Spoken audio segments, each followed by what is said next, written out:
How you doing? Justin here. Today we are checking out There She Goes Again by the Lars.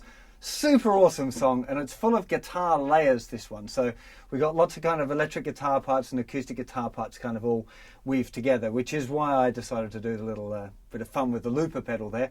I'm going to show you the kind of the intro riff and the main way that it's played, but there's lots of variations in the tune, so you'll have to deal with that. So let's get to a close-up first, check out the riff, and then I'll come back and go through the chords with you.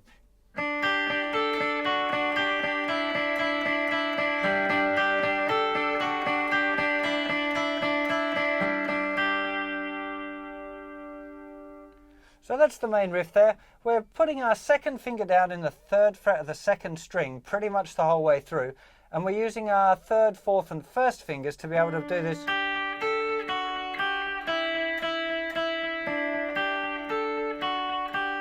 So you can see we've got our 3rd finger going down on the 3rd fret of the thinner string, little finger stretching up to the 5th fret, which is quite a tough stretch. It's made easier if you lift off your 3rd finger when you do it, in case you're struggling with it. That's what I do.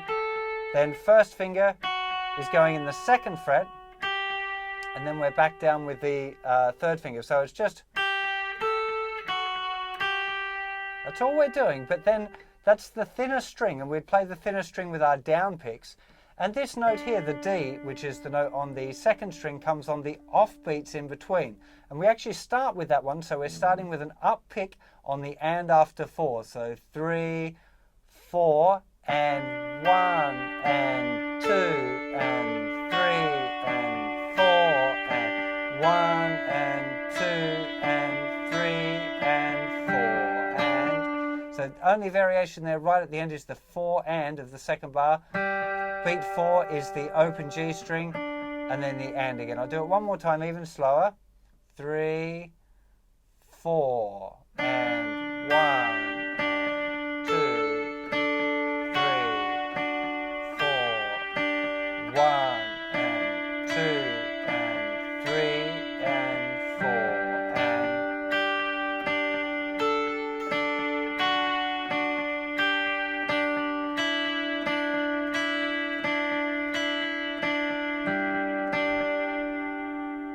Now some of you are definitely going to have fun keeping that 2nd finger clear at the end there, where you've got the thinnest E string, the B string, and the G all ringing out at the same time. You have to really use the tip of that 2nd finger. If you let it go too flat, it'll mute the thinner string, and if you've got it too high up, it's going to mute the 3rd string. So, as normal, practice it slowly until you've got it right.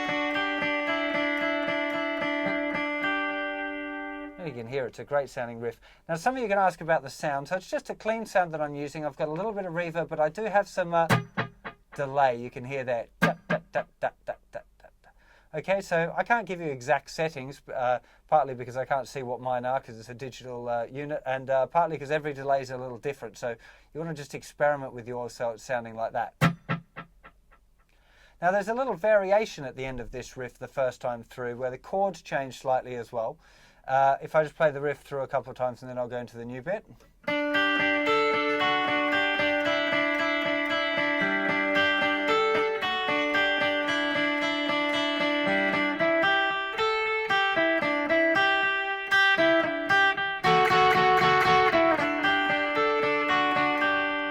So it's just this little bit here.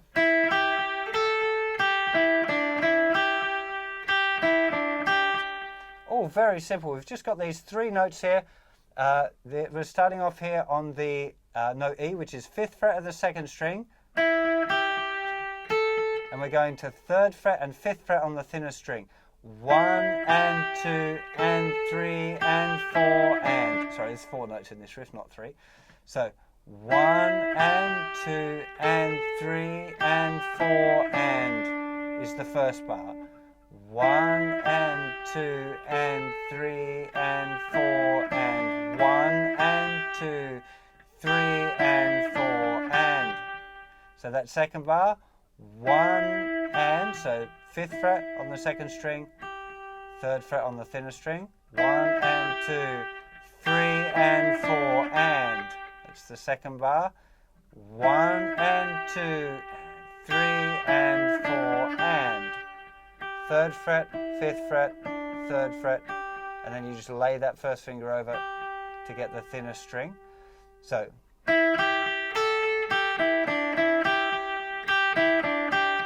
And then we've got it where the chord changes to D.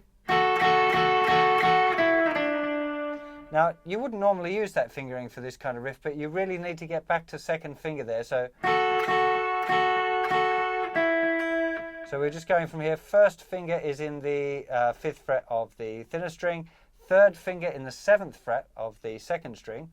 1 and 2 and 3 and 4 and. And then we're just using our 2nd finger on the 5th fret and then the 3rd fret on the 4 and.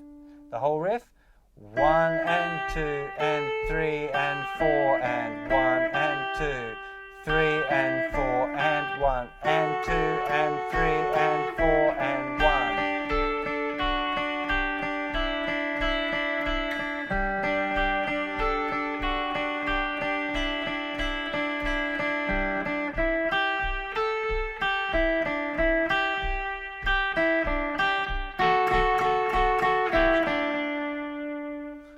Doing a little other trick, doing thirds all the way down there at the end, but otherwise, that's how it goes.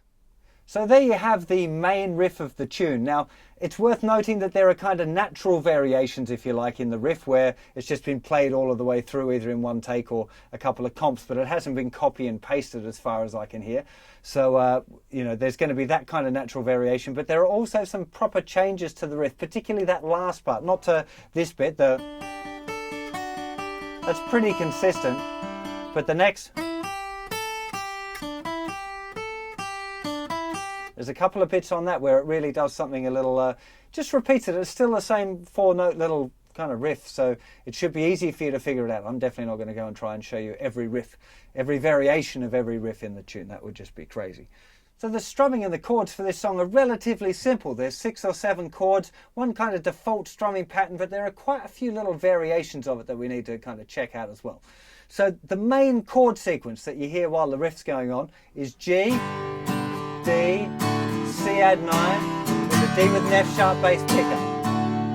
C add 9, little pickup there, which is the D with the F sharp bass. G chord, big 4-finger G chord, 3, 2, open, open, 3, 3. Everyone should know that one. Moving to a D chord, 3rd finger stays down in the same fret. You can strum the A string if you want, so nothing, open, open, open, 2nd fret, 3rd fret, 2nd fret. To get to C add 9, we leave our 3rd finger down still, nothing on the thickest string, 3rd fret, 2nd fret, open, 3rd fret, open. Okay, and then to get to D with an F sharp bass, we move our 1st finger to the 2nd fret of the thicker string and our 2nd finger to the 2nd fret of the 3rd string. 2, nothing, open, 2, 3. I'm muting the thinner string, but if it was ringing out open, it wouldn't make any difference in this tune. It would sound fine. So that's the chords. So we got G, D, C add 9. And then that little pickup there. Now I call it a pickup. It's kind of picking up the tune at that point, you know, and it's on and 4 and. So we're doing 1, 2 and 3, 4 and 1, 2 and 3 and 4 and 1, 2 and 3, 4 and 1, 2 and 3 and 4 and down, down, up, down, down, up, down. Up, up, down.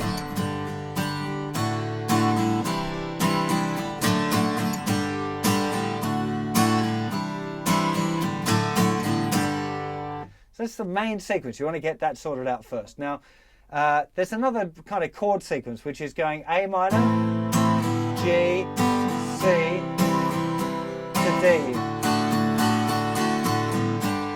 And just before we get to that, we chuck in a G with a B bass. So the last time through our real normal sequence, G, D, C, D with an F sharp bass. The last time, D, C, we use G with a B bass. So we just put our first finger down, 2nd fret of the 5th string, mute the thickest string, nothing, 2, open, open, 3, mute. And that just kind of walks us down to the A minor. So G, D, C, D with an F sharp bass, G, D, C, G with a B bass, A minor, G to C, D. Now that time we're going C, 1 and 2 and 3 and 4 and 1. So we've got a really kind of an extended pickup there in the intro on the D chord. 1 and 2 and 3 and 4 and, which is starting with the up. 1 and 2 and 3 and 4 and intro.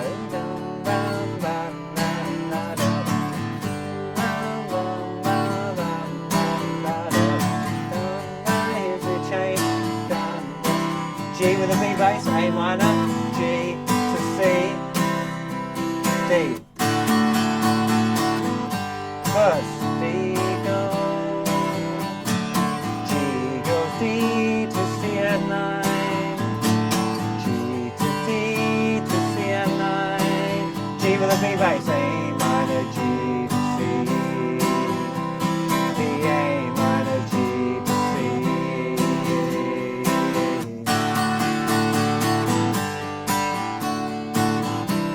There are variations in the tune. You need to listen to it because there's quite a few little kind of bits where it doesn't stick exactly to the same form all the way through.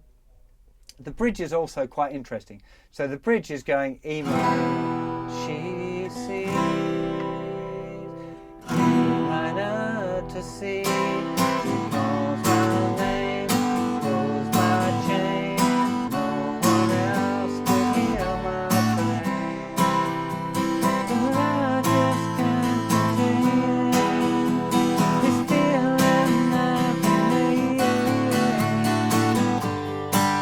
Or something very close to that. I think my singing was getting a little bit ropey there, but the chord sequence just does a big strum on an E minor, another one on the C, another one on the E minor, but then we've got C to D, G, D, C major 7, D, G, D, C major 7, A minor, E minor, C to D.